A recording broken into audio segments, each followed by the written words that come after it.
A doença de Alzheimer é uma doença que ocorre na população idosa, então acima de 65 anos que começa a se manifestar.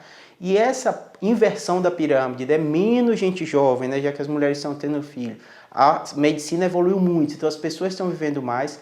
Muito possivelmente, isso é uma perspectiva no mundo inteiro, a doença de Alzheimer vai se destacar como o maior custo de vida para a saúde pública, para a saúde privada e também, que tem uma coisa muito curiosa nos quadros demenciais, é que a figura do cuidador, né? Então outra pessoa da família, ou filho, ou parente, vai ter que dedicar uma grande parte do tempo para cuidar daquele portador da doença de Alzheimer. A doença de Alzheimer é uma doença que a gente chama que ela é multifatorial. Então o que são as doenças multifatoriais? Ela tem um aspecto ambiental muito forte.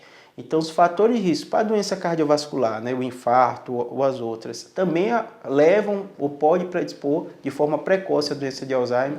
Então, colesterol alto, diabetes, hipertensão, são coisas que são comprovadas, aumentando muito a incidência para essas pessoas que têm esse fator de risco. O cigarro também se destaca.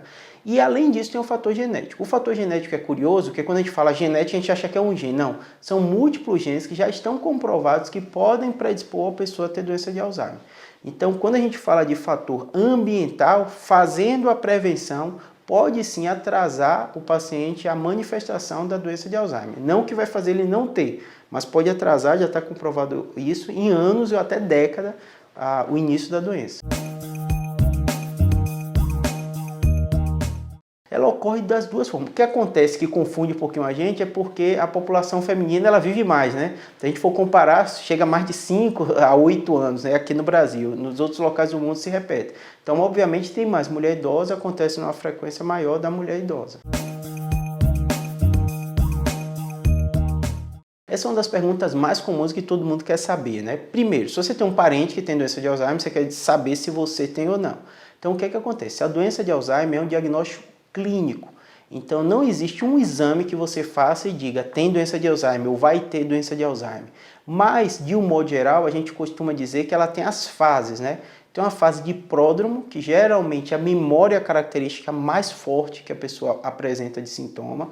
Então ela apresentando esses sintomas, muitas vezes você não consegue fechar o diagnóstico de Alzheimer, porque às vezes o paciente vai posteriormente no neurologista e fala mas anos atrás ela já tinha uma queixa de memória. Mas no envelhecimento normal pode acontecer também uma piora da memória, até um fator muito comum. E tem a fase, essa pródromo pré-clínica, e depois tem a fase clínica, que a pessoa começa a perder outras habilidades cognitivas. Então as atividades do dia a dia, né, pagamento de conta, cozinhar, a pessoa começa a perder. Geralmente é nessa fase que é dado o diagnóstico. No envelhecimento normal, a gente costuma dizer que há um declínio cognitivo. Quando o familiar nota que as coisas do dia a dia do paciente, ele está bem habituado, socialmente, ele sai, ele faz as coisas dele, mas de vez em quando tem uns lapsos de memória, né? Vai falar o nome de um neto, né? Esquece, troca, ou esqueceu, não sabe onde está uma chave, né? São coisas que acontecem no envelhecimento normal. O que chama atenção e preocupa a gente com Alzheimer? Quando isso começa a prejudicar o convívio social com o paciente. Eu estou dizendo, isso é uma coisa da memória, é totalmente diferente da gente imaginar um paciente que não consegue ir no banco, que não consegue comprar, que sai para a rua e não consegue voltar para casa, não consegue lembrar. Então, assim, são situações assim, muito diferentes, né? Eu costumo até dizer no dia a dia que quando o familiar reclama da memória, é algo geralmente preocupante. Quando é o próprio paciente falando, a gente fica menos preocupado. Mas, obviamente, que pode ser aquela fase de pródromo ou pré-clínica. Você fazendo, evitando esses fatores de risco, diabetes, hipertensão, tabagismo, consegue reduzir quase 10% a manifestação da doença em questão de 5, 10 anos. Então, assim, os mesmos fatores de riscos que a gente usa para cardiovascular, eles estão comprovados como retardo do aparecimento da doença de Alzheimer. A gente não consegue predizer quantos anos são, porque geralmente esses estudos são estudos populacionais. Então ele pega uma população idosa, começa a acompanhar e ver quem tem o hábito de fazer exercício físico, quem tem o hábito de se alimentar bem, quem está com peso normal, e percebe essas diferenças de forma bem clara. Na questão da atividade cognitiva também está comprovado que populações que têm maior escolaridade têm uma incidência maior da doença de Alzheimer. Isso é curioso porque, de um modo geral, as pessoas pensam o contrário, né? Fala que usou tanto o cérebro que está falhando. Não.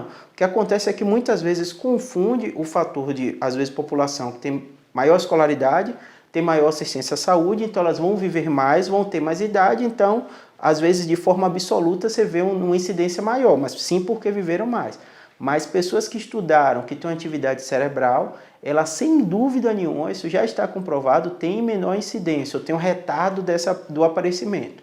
Uma das coisas que a gente costuma falar, e eu falo com todo paciente, eu falo assim, se existe atividade física para o cérebro, ou para o corpo, para o músculo, imagine que tem a mesma coisa para o cérebro. O que a gente diz é que a atividade cognitiva, então o estudo, a literatura, tem paciente que adora a palavra cruzada, então o que ele faz? O cérebro da gente é muito complexo, então a gente ainda carece de conhecimento para dizer tal tipo de atividade é melhor que a outra, isso não está comprovado, mas sim as atividades que exercitam o cérebro, de um modo geral, elas ajudam e previnem o aparecimento da doença. Por mais que eu diga que não tem tratamento que mude o curso da doença, tem muito tratamento que melhora a qualidade de vida. Então, o diagnóstico precoce é essencial.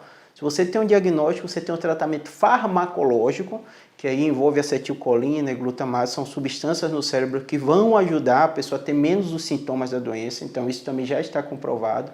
E a segunda coisa é que tem um tratamento não farmacológico, que envolve fonoaudiólogo, envolve também fisioterapeuta, envolve terapia ocupacional, que ele vai pegar aquela pessoa que perdeu algumas capacidades e vai estimular. O cérebro tem uma coisa que eu acho fantástica, que chama plasticidade.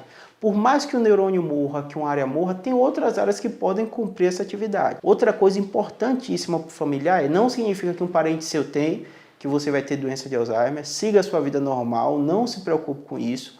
Na terceira idade, né, acima de 65 anos, procure um neurologista para fazer essa investigação. E saiba, eu costumo dizer o seguinte, que a vida é um ciclo. Doenças que não eram tão frequentes quanto a doença de Alzheimer, elas vão aparecer com maior frequência. Mas nada impede que você tenha o seu familiar, que você ame.